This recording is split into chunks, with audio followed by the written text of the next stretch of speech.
নমস্কার, নিউজ 18 বাংলায় আপনাদের স্বাগত। আপনাদের সঙ্গে রয়েছি আমি প্রিয়াঙ্কা। শুরু করছি ঠিক বিকেল 5টায় 5টার 5 মিশালি। আর এই বুলেটিনের শুরুতেই আমরা নজর রাখবো রানীগঞ্জে সেই ডাকাতির ঘটনার খবরের দিকে। রানীগঞ্জে ডাকাতির ঘটনায় গ্রেপ্তার করা হলো আরো একজনকে। এই নিয়ে এখনো পর্যন্ত মোট 3 জনকে গ্রেপ্তার করেছে পুলিশ।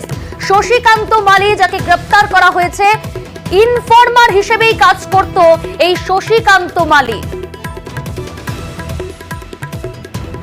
আরো বিস্তারিত জানাবে আমাদের সঙ্গে রয়েছে সরাসরি আমাদের প্রতিনিধি দীপক। দীপক, এখনো পর্যন্ত পুলিশ সূত্রে কি কি চাঞ্চল্যকর তথ্য সামনে আসছে? এই শশীকান্ত মালি ইনফরমার হিসেবে কাজ করত, কোথা থেকে তাকে গ্রেপ্তার করা হলো?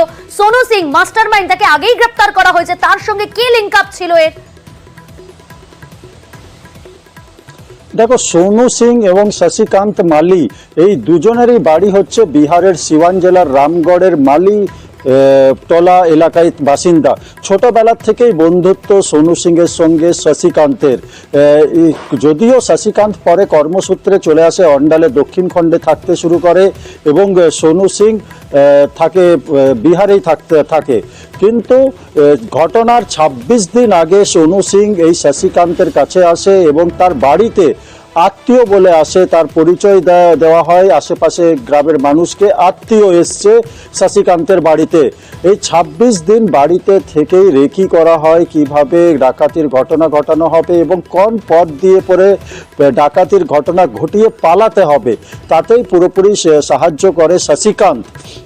ডাকাতির ঘটনার দিন কয়েক আগে সোনু সিং বিহার থেকে দলবল নিয়ে আসে এবং ডাকাতির ঘটনা ঘটাতে। তখন কিন্তু শশীকান্ত তার নিজের বাড়িতে আশ্রয় না দিয়ে পাশেই এক হোটেলে, অন্ডালের এক হোটেলে তাদের থাকার জন্য ব্যবস্থা করে দেওয়া হয় এবং তাদেরকে হোটেলে খাওয়া দাওয়া কিন্তু শশীকান্ত নিজের বাড়ি থেকে পৌঁছাতো, এমনটাই পুলিশ জানতে পেরেছে। এবং গোটা ঘটনায়, ডাকাতির ঘটনায় মদত দিয়েছে এক প্রকারে শশীকান্ত, তাই পুলিশ তাকে গ্রেপ্তার করেছে। এবং শশীকান্তকে কেউ সন্দেহ করতে পারবে না, সে কারণ আত্মীয় পরিচয় দিয়েছিল সোনু সিং এর।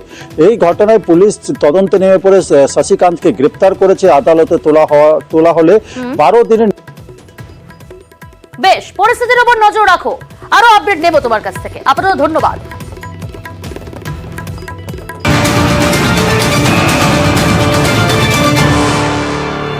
আর এবার নজর রাখবো বেলঘড়িয়ায় শুট আউটের যে ঘটনা ঘটেছে গতকাল বেলঘড়িয়া রত্তলা মোড়।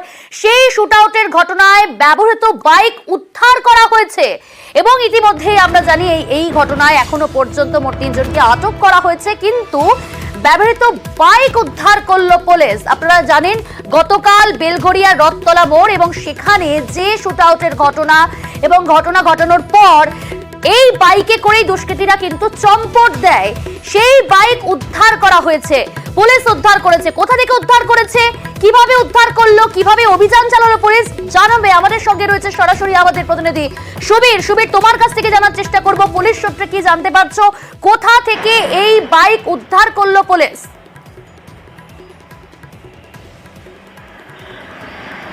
দেখো, গতকাল বেলঘড়িয়া রথতলাতে এই যে ব্যবসায়ীর ওপরে গুলি চালানোর ঘটনা এবং যেই বাইকে করে দুষ্কৃতীরা এই ব্যবসায়ীর গাড়ির পেছনে ধাওয়া করেছিল এবং তারপরে রথতলা সিগন্যাল পার করার পরে তার গাড়ি লক্ষ্য করে পরপর 5 রাউন্ড গুলি করা হয় এবং তারপর শূন্যে 3 রাউন্ড গুলি চালিয়ে তারা কিন্তু পালিয়ে যায়। এবং তারপরে কিন্তু আজকে দুপুরবেলা বেলঘড়িয়া থানার পুলিশ তারা কিন্তু বিভিন্ন জায়গায় তল্লাশি চালায় দুষ্কৃতীদের খোঁজে এবং বেলঘড়িয়া স্টেশন সংলগ্ন এলাকা থেকে এই যে বাইকটি, সেই যে বাইকে করে দুষ্কৃতীরা হামলা চালিয়েছিল সেই বাইকটি কিন্তু পুলিশ উদ্ধার করেছে এবং উদ্ধার করে এই মুহূর্তে বেলঘড়িয়া থানায় সেই বাইকটি নিয়ে এসছে। এবং এই বাইকটি বেলঘড়িয়া স্টেশনের সামনে থাকার কারণে তারা কি ট্রেনে করে অন্যত্র পালিয়ে গেল নাকি পুলিশের চোখে ধুলো দেওয়ার জন্য বাইকটি সেখানে রাখা হয়েছে, গোটা বিষয়টি কিন্তু তদন্ত করে দেখছে বেলঘড়িয়া থানার পুলিশ। বেশ, সঙ্গে থাকো সুবীর। এরই পাশাপাশি আমরা আপনাদের জানিয়ে রাখবো বেলঘড়িয়া শুট আউটের ঘটনায় আটক করা হয়েছে 3 জনকে। আগেই 2 জনকে আটক করা হয়েছিল এবং আজ আরো একজনকে আটক করলো পুলিশ। আমাদের সঙ্গে রয়েছে আমাদের প্রতিনিধি সুবীর। সুবীর, এখনো পর্যন্ত মোট 3 জনকে আটক করা হলো, তাদেরকে জিজ্ঞাসাবাদ করে কি কি চাঞ্চল্যকর তথ্য এখনো পর্যন্ত পুলিশের হাতে উঠে এলো?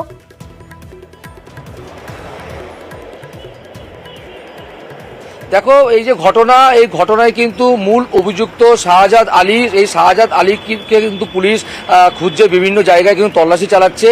এবং এই শাহজাদ আলীর যে যারা সাগরেদ, অর্থাৎ টিটাগড় স্টেশন রোডে যে সমস্ত কনস্ট্রাকশনের কাজ হচ্ছে, যেগুলো তার সেই প্রমোটিংয়ের কাজ কিন্তু শাহজাদ আলী করছে। এবং এই যে তার কাজের দেখাশোনা, অর্থাৎ তার একদম ঘনিষ্ঠ সাগরেদ সানি, এই সানিকে প্রথমে আটক করে টিটাগড় স্টেশন থেকে, এবং তাকে জিজ্ঞাসা করে জিসি রোড থেকে বিকি বলে আরেকজন যুবককে আটক করেছে পুলিশ।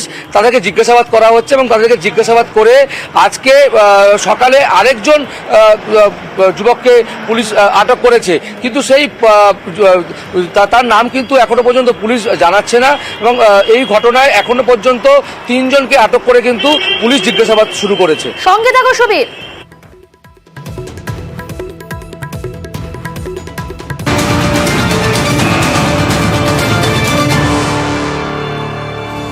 আরো এক চাঞ্চল্যকর তথ্য আপনাদের সামনে তুলে ধরবো। বেলঘড়িয়া শুটআউটের ঘটনায় ফের হুমকি ফোন ওই ব্যবসায়ী অজয় মণ্ডলকে। বিহারের জেলে বসেই হুমকি ফোন। আমরা জানি গতকালও তিনি এই অভিযোগ সামনে এনেছিলেন, এবং গতকাল যে ফোন করা হয়েছিল অজয় মণ্ডলকে, পুলিশের সামনেই ফোন করা হয়েছিল, এবং আজ বেলা 1টায় ফের হুমকি ফোন ব্যবসায়ী অজয় মণ্ডলের কাছে। বিহারের জেলে বসেই এই হুমকি ফোন। আগে প্রথমে শোনাবো এই হুমকি ফোনে কি কথোপকথন, কিভাবে থ্রেট দিল ওই দুষ্কৃতী ব্যবসায়ী অজয় মণ্ডলকে। শুনুন আপনারা। टीटागढ़ में कोई प्रमोटर का नाम आने से हमारा ही नाम पहले आता है। धंधा कर रहे हैं तो आप हमें साथ लेके चलिए, और सारी परेशानी में वहाँ का हम सामना करेंगे। कोई भी व्यक्ति आप लोग को पता नहीं करेगा। जी देखिए वहाँ पर ना इतना दिन हम साथ रहे, हाँ समझ जाइएगा लेकिन देखिए आपका कोई नंबर हमारा पास नहीं है जो आपको कांटेक्ट करेंगे। आपका कोई बंदा नहीं है उससे बात करेंगे। आराम से अकेले में हमसे बात कीजिए। हाँ बोलिए आपको लग जाना कितना बड़ा बात था बड़ा बात। 7-8 गोली करने का क्या काम था? 1-2 करके आपको डराना है हमको, 1-2 करके छोड़ देता। आपका तो शोरूम में घूमते थे, आपका तो 50 गोली मारता, तो 7-8 चला। हाँ समझे ना, वो आपको मारने का मकसद नहीं था। इसी बात को सोचे, नहीं तो 8 लोगों को चला जाता। क्या फर्क? आपको सिर्फ ये बताना था कि आप नहीं इधर इग्नोर कीजिएगा तो आपके साथ कुछ भी हो सकता है, बस ये बताना था। हमको भी मालूम है जो सुबोध सिंह चाहेगा तो कुछ भी हो सकता है। आप लोग अपना काम कीजिए, समझे ना। आप लोग को कोई भी गुंडा, आपको कोई क्रिमिनल, कोई दुनिया जान वहाँ फोन करता है तो वो जिम्मेदारी मेरा। শুনলেন, আজ বেলা 1টায় ব্যবসায়ী অজয় মণ্ডলকে ফোন করে এইভাবেই হুমকি দেওয়া হয়েছে। আর স্বাভাবিকভাবেই এই ফোন পাওয়ার পর অসুস্থ হয়ে পড়ছেন কিন্তু ব্যবসায়ী অজয় মণ্ডল। আমাদের সঙ্গে রয়েছে প্রতিনিধি সুবীর। সুবীর, তোমার কাছ থেকে জানার চেষ্টা করব, এক, জেলে বসে, বিহারের জেলে বসে দুষ্কৃতীরা এইভাবে ফোন করছে ক্রিমিনালরা। 2, বারবার এই হুমকি ফোনের কথা কিন্তু ব্যবসায়ী অজয় মণ্ডল জানাচ্ছেন, এবং আজ বেলা 1টাতে সুবোধ সিং সেও ফোন করলো।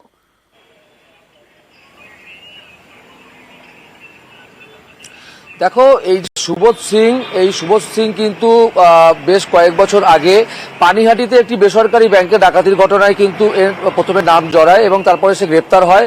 তারপরে কিন্তু বিহার এবং ঝাড়খণ্ডের বিভিন্ন দুষ্কৃতীদের সাথে লিঙ্ক হয় এবং বিভিন্ন অপরাধমূলক কাজকর্মের সাথে জড়িয়ে পড়ে, এবং তারপরে বিহারের জেলে কিন্তু সে এই মুহূর্তে বন্দী রয়েছে। এবং সেই জায়গায় দাঁড়িয়ে জেলের ভেতরে বসে সে বিভিন্ন জায়গায় কিন্তু এই তাদের যে সাগরেদ রয়েছে তাদের দিয়ে কিন্তু তার টোটাল কিন্তু এই যে সাম্রাজ্য সে কিন্তু চালিয়ে যাচ্ছে। অজয় মণ্ডলকেও কিন্তু একইভাবে কিন্তু সে টাকা চেয়েছিল, ঈদের জন্য টাকা চেয়েছিল, এবং সেই জায়গাতে সে বলেও ছিল সে দেবে, কিন্তু সেই জায়গা থেকে কিন্তু সে না দেওয়ায় এই ধরনের ঘটনা কিন্তু ঘটানো হয়েছে। এবং সে তাকে বলেছিল যে গতকাল তাকে বলেছিল যে সেখানে তার কাছে কাউকে পাঠানোর জন্য, কিন্তু তারপরে যখন কেউ না আসে তখন কিন্তু সে সেখান থেকে কাজের উদ্দেশ্যে বেরিয়ে যায়, এবং সেই সময় এই ধরনের ঘটনা ঘটে। এবং জেল থেকে এই ধরনের ফোন, এই নিয়ে কিন্তু পুলিশ মহলকে কিন্তু ভাবাচ্ছে যে জেল থেকে বসে কিভাবে ফোন করে, মানে একদম বিহার থেকে ফোন করে এখানে ব্যবসায়ীদের এইভাবে যে ভয় দেখানো বা এই ধরনের হামলা, এই নিয়ে কিন্তু যথেষ্ট চিন্তিত পুলিশ মহলের একাংশ। বেশ, সঙ্গে থাকো সুবীর। সুবোধ সিং এর সাথে কি আপনার আগেও কি কোনো কথাবার্তা হয়েছিল? না, ও ফোন করেছিল, আমার ফোন লাগেনি বা ধরিনি, वो সেটাই বললো যে তুমি ফোন नहीं पकड़ता हमारा। প্রথমবার কি আপনার সাথে কথা হলো? প্রথমবার কথা হলো। গতকাল যে ফোন করেছিল সে কি অন্য লোক ছিল? এই ছিল। উনি তো জেল থেকে বসে আপনাকে এইভাবে, ও তো ওরা তো দেখা করে না, ওদের লোক থাকে এসে অন্য ফোন ধরিয়ে দেবে, কথা বলুন দাদার সাথে। মানে আপনার সাথে শাহজাহাদেরই কথা হয় আর কি। শাহজাহাদের সাথে কি শুভর সিংয়ের কোনো লিঙ্ক আছে বলে মনে হয়? সেটা আমি বলতে পারছি না এই মুহূর্তে। আপনি কি এখন আতঙ্কের মধ্যে রয়েছেন? হ্যাঁ 100% আতঙ্কের মধ্যে আছে। গতকাল বেলঘড়িয়ার রথতলায় ব্যবসায়ীর গাড়িতে গুলি বৃষ্টি। গতকাল রমেশ সিং নামে এক ব্যক্তি ফোন করলো এবং আজ বেলা 1টায় সুবোধ সিং নামে একজনের ফোন। গতকাল যে গুলিটা চললো ঘটনা, তারপরে কি শাহজাহাদ আপনাকে ফোন করেছিল? না, শাহজাদা ফোন করেনি, বিহার থেকে রমেশ সিং বলে একজন ফোন করেছিল। কোথা থেকে? বিহার থেকে। বিহার থেকে কি বলেছিল? তুমি বাস গিয়া আপনি তখন কোথায়? থানাতে। আচ্ছা, আপনার সামনে কে ছিল? আইসি ছিল, তারা আপনার কি নাম আমাদের কমিশনার ছিল? কমিশনার ছিল। আচ্ছা, তারপর দেখালাম হোয়াটসঅ্যাপে কল, ভয়েস, এটাও শুনলো। ওরা তো যে টাইপের যে ফোন নাম্বার দিয়ে করে ওই ফোন নাম্বারে ট্যাগ করা খুব কঠিন।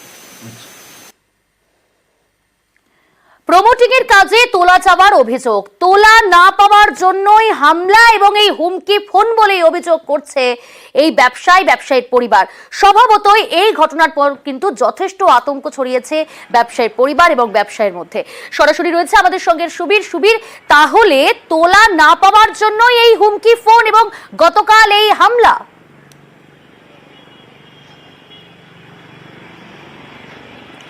হ্যাঁ দেখো, প্রমোটিং সংক্রান্ত বিষয়ের জন্য বিভিন্ন সময়, ব্যবসার জন্য বিভিন্ন সময় কিন্তু টাকা চাওয়া হচ্ছিল।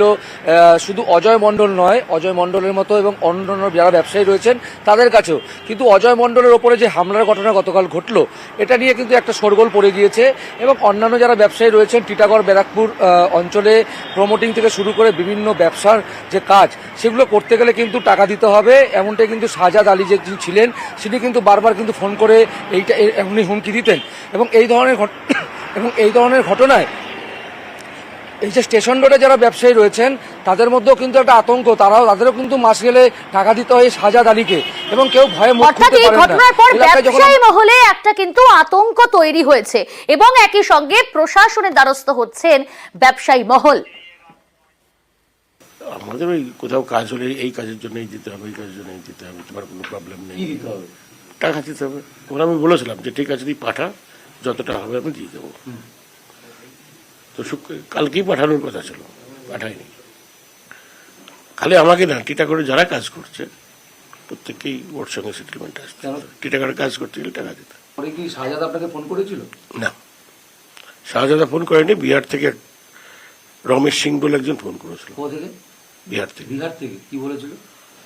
তুমি বাস গিয়া হুমকি ও দিয়েছিল, ওকেও আমি দিয়েছিলাম 2-1 বার। তারপর দেখলাম যে এসব লাভ নেই, ও উল্টো পাল্টা। এর আগে ওই टीवीएस जो शोरूम আছে, আমাকে একদিন বললো उसको बोलो 5 लाख रुपया देगा, नहीं तो हम उसको शोरूम उड़ा देगा। ওরাও এদিকে আজ ব্যবসায়ী বাড়িতে যান বিজেপি নেতা অর্জুন সিং। পুলিশকে নিশানা বিজেপি নেতার পাল্টা তোপ কুণাল ঘোষের।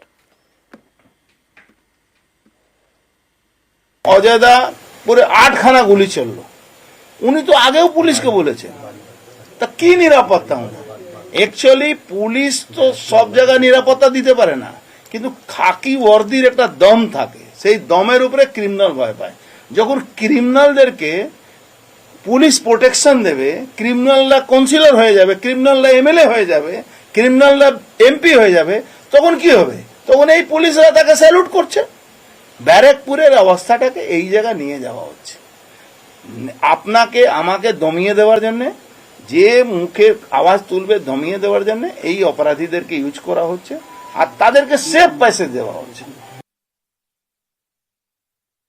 এর পেছনে একটা বড় সড়ো চক্রান্ত আছে। আমাদের সোনার দোকানে যে ডাকাতি হলো, আপনারা জানেন, যখন পুলিশকে ধরতে হলো অন্য রাজ্য থেকে ধরে আনতে হয়েছে, সেখানে গিয়েছিল, ওখানে আবার ডাকাতি ট্রেনিং ক্যাম্প হচ্ছে, সেখান থেকে এসে গন্ডগোল করে আবার পালিয়ে যাচ্ছে। বিহারের জেলে বসে ফোন আসছে, সেই র্যাকেট কাজ করছে। অর্থাৎ পশ্চিমবঙ্গকে টার্গেট করে নানা ধরনের কুকীর্তি এরা চালাচ্ছে। আমাদের পুলিশ প্রশাসন দক্ষতার সঙ্গে, সাহসের সঙ্গে এসবের মোকাবিলা করছে, তদন্ত করছে, দোষীদের চিহ্নিত করছে। আর এদিকে বাংলার আইন শৃঙ্খলা নিয়ে প্রশ্ন তুলেই তৃণমূল সরকারকে তোপ সুকান্ত মজুমদারের। বাংলা বিরোধীদের ডাকাতি বরদাস্ত নয়, পাল্টা ফেরাদ হাকে। পশ্চিমবঙ্গের আইন শৃঙ্খলা পরিস্থিতি ভালো নেই। ভয় দেখিয়ে পয়সা তোলা ব্যবসায়ীদের কাছ থেকে তারই একটা চক্র চলছে এবং আমার এটাকে মনে করিয়ে দিচ্ছে 90-এর দশকে মুম্বাই শহরে যেভাবে দাউদ ইব্রাহিম, ছোটা শাকিল, ছোটা রাজন, বিভিন্ন গ্যাংয়ের যে তোলাবাজি চলতো ভয় দেখিয়ে, সেই র্যাকেট আবার পশ্চিমবঙ্গেও শুরু হয়ে গেছে। পুলিশ এবং তৃণমূল কংগ্রেসের নেতারা এখান থেকে পয়সার ভাগ পাচ্ছে। এটাও বিজেপির একটা গুন্ডা বসে আছে বিহারের জেলে, সে এখানে এসে টাকা তুলছে, তার কিছু চেলাকে পাঠাচ্ছে। সোনার দোকান লুট হচ্ছে বিহার ঝাড়খণ্ড দিয়ে। মমতা ব্যানার্জি বলেছেন যে বর্ডার সিল করতে, পুলিশকে স্ট্রিক্ট হতে। বাংলা বিরোধীদের ডাকাতি তো করতে দেবো না, সন্ত্রাসও করতে দেবো।